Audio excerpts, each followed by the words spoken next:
il faut savoir, comme Dali, la première chose dans le négoce, c'est la persévérance. Il n'y a personne, jamais rencontré un négociant aussi persévérant que Dali. Quand vous allez vous connecter, vous allez voir, il est tout le temps en train d'envoyer des propositions. Il envoie des propositions de carburant, il envoie des propositions il est toujours en train d'envoyer, toujours, vous allez voir dans le groupe, toujours en train d'envoyer des propositions. Et pour ça, je te dis bravo, mon frère. Donc, à mon nom personnel, au nom du groupe Alliance Golf, je t'attribue cette attestation faisant bon résultat. Toi, c'est ma gloire. Ouais, ouais, ouais. Ah, ok, ça me va. C'est maintenant que je vois ma gloire. Je connais Mandali Abdon. Bonjour, présentez-vous. Oui, bonjour. Je suis monsieur Dali Abdon Wilfred Magloire. Je suis originaire du Congo-Brazzaville et je vis dans la ville océane Pointe-Noire. Voilà. D'accord, enchanté. Que faites-vous dans la vie? Bon, je me définis comme un homme d'affaires, un entrepreneur. Aujourd'hui, j'essaie d'évoluer dans le négoce des matières premières. Voilà. D'accord. Comment avez-vous trouvé cette formation? Bon, la formation, de manière globale, générale, une formation, de manière globale, une formation est toujours quelque chose de positif. Parce que vous êtes en train d'acquérir des nouvelles connaissances. C'est en quelque sorte une plus-value. Comme on dit, qui veut voyager loin, ménage sa monture. Donc vous ne pouvez pas vouloir monter en gamme si vous n'avez pas de nouvelles connaissances. Le savoir, c'est ça. C'est ça. Donc nous sommes venus ici là pour acquérir de nouvelles connaissances afin d'évoluer dans le domaine de négoce des matières premières. Déjà que c'est un domaine très fermé. Les écoles ne courent pas les rues. Vous ne trouverez pas des écoles comme ça facilement ou en forme. Vous trouverez sur Internet beaucoup de gens qui parlent de négoce, de commodity trading.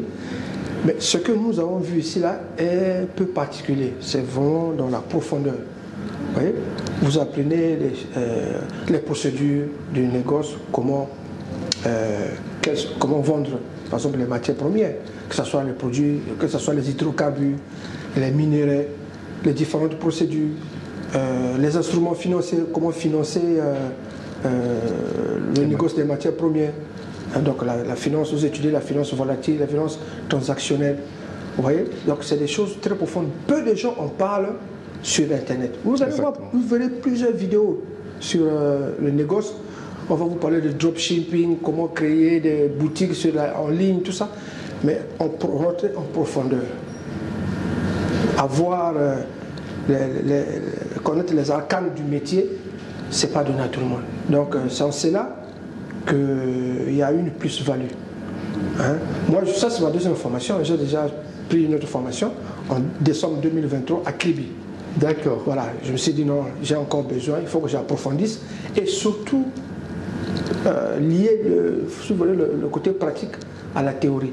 Donc ici, là, avec tout ce que nous avons appris ici, on est en mesure de créer une société, une entreprise ici à Singapour. Et Singapour, déjà, c'est une des premières plateformes, une des premières places financières dans le monde. Oui. Voilà. Il y a l'infrastructure, il y a l'écosystème financier qui est ici, avec beaucoup de possibilités. Et ça, c'est pour être venu ici qu'aujourd'hui j'ai accès à certains sites internet auxquels je ne pouvais pas accéder chez moi. Vous voyez, donc il y a déjà un plus. On a reçu hier, par exemple, un expert dans la création des entreprises, mais ce qu'il nous a dit, c'était formidable, c'est merveilleux. Donc Singapour is the place to be. Il fallait être ici pour apprendre tout ce qu'on a appris. Donc je crois que ça valait la peine. Hein, ça valait la peine. Est-ce que vous recommandez la formation? Absolument. Déjà que ce genre de formation, on ne trouve pas partout. Donc pour quelqu'un qui a vraiment envie d'évoluer dans le négoce des matières premières, c'est un métier fermé, hein, donc il y a un code particulier. Il faut avoir la clé. Il faut avoir la clé. Cette clé, vous ne pouvez l'avoir qu'au travers de formations comme celle à laquelle nous avons participé.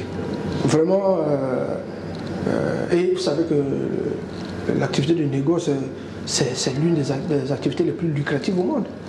Vous imaginez dans ce secteur de business, l'Afrique étant dotée des ressources naturelles énormes, l'Afrique détient 40% de tout le volume de transactions en matière première. Donc, et ça se chiffre en milliards, milliers de milliards. Donc, c'est pas un métier qui est donné qui est laissé comme ça à n'importe qui. Vous voyez que c'est même fermé, c'est fermé. Et beaucoup de sociétés de négoce font plus d'argent que les grandes sociétés que vous entendez, Apple, Microsoft. Parce que les Apple, Microsoft, pour faire le chiffre d'affaires qu'ils ont, ils emploient des centaines de milliers de personnes. Alors qu'une entreprise de négoce, avec quelques agents seulement, ils font plus de bénéfices. Parce que si déjà vous faites par exemple 100 milliards de dollars, mais avec 2000 ou 3000 travailleurs, quand vous divisez le chiffre d'affaires par le nombre de travailleurs, vous voyez que l'apport de chaque travailleur est minime par rapport à quelqu'un qui peut faire peut-être un peu moins, mais avec très peu de travailleurs. Donc lui, au final, il gagne plus que vous. Donc voilà quoi. C'est vraiment... Un dernier mot sur Singapour?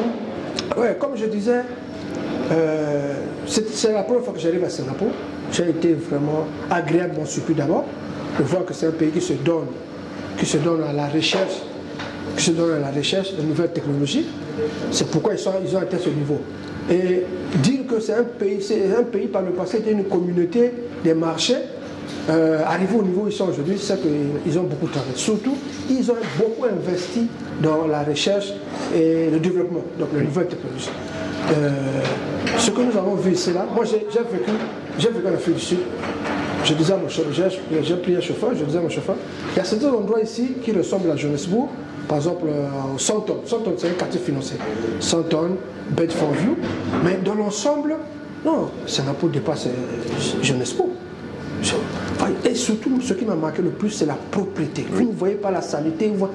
Tout ça, c'est quoi? C'est un déclic, c'est un problème mental. Je lis un peu l'histoire de Lee Kuan Yew, mais ça ne marche pas.